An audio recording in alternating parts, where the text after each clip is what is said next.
guys, it's Marian. So for today ay ayan. Nandito ako sa taas. Wag lang kayong maingay guys. Kasi we're gonna prank yung na magano ako. Tapos ulitin kong hi kayo ulit. Para hindi naman niya mahalata. Oo nga. So we're gonna pranking. So aasarin natin siya. So ganito minsan face ko pag tuwing nangasar. Pero wag niya na lang i-judge yung gamit ko. Let's go. Hi guys, it's Marian. So for today ay umulit ako. Yan. So yan. So yun nga. Oo. So yun nga guys. So itong naraman ng freezer. So ayun. Yung ano na yun. So yun nga guys. So mayroon kaming inire-ref. Tapos pang 24 hours kukunin na namin para maging yelo. So sa akin, fail siya sa yung kinain ko ngayon. Fail. Kaganina. So yun nga. So yun nga guys. Totally fail. Fail na fail siya guys kaganina. Kaya. So yun nga guys. So wait lang guys. Sige. So, yun nga. So, medyo maingay. Pabebe lang. May pam-pam. Alam nyo na yung pam-pam, guys. So, itanong nyo na lang sa comment sections kung anong ibig sabihin ng pam-pam. Sasabihin ko doon para hindi nyo malaman.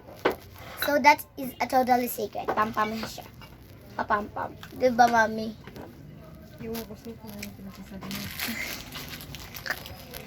So, yun. Pinuksan ni mommy ref. So, yun na nga.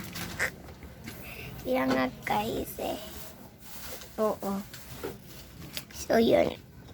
So, ewan ko kung anong kalokohan ang ginagawa nito. So, yan.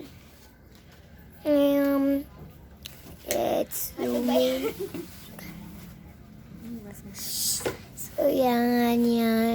Yung mga sa babaan, yung baso, tapos sa taas, yung mga yan. Alam nyo na, tapos yung kutsara sa taas, yan. Tapos sa taas, alam nyo na kung ano yun. Kaya, yeah. So, again, wala akong magawa, kaya nag-video na lang ako. Oo nga naman. So, hindi nga ako dito hindi na ako nakakalabas. Yan. Shoes ni mami ko, ang liit. Okay. So, hindi talaga ako lumalabas noon dati So, pinagsabihan ako na huwag lumabas. So, yun, hindi na ako lumabas. Tapos, ngayon lang ako nakatapak ulit dito sa labas. Gagasigit ka ganina. Buong araw lang ako nasa taas. Yun nga. Yun nga. So, yung cover court, pwede naman ako pumunta dun. Kaso ay butas. Okay na ba ito, te? Yan o. Okay na ba ito? $20 yung mapakit. So, may bagong gawa sa akin ng TikTok. At ako ang nagpa-edit kay Ate Rox. Kay Ate Rox talaga ako nagpapa-edit. Para maganda naman kasi. So, kung gusto niyo makita, tagal pa eh. Tsaka mahirap pa siya i-view para sa maganda namang picture.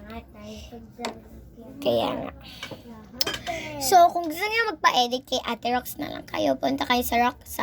So, pangalan, yun na, kung anong search niyo sa TikTok niyo hahanapin. So, makikita niyo yung face ko, maliit akong common yun. Makikita niyo para mayroong gumaganon. Kung gusto niyo magpa-edit, type ang pangalan niya Roxanne.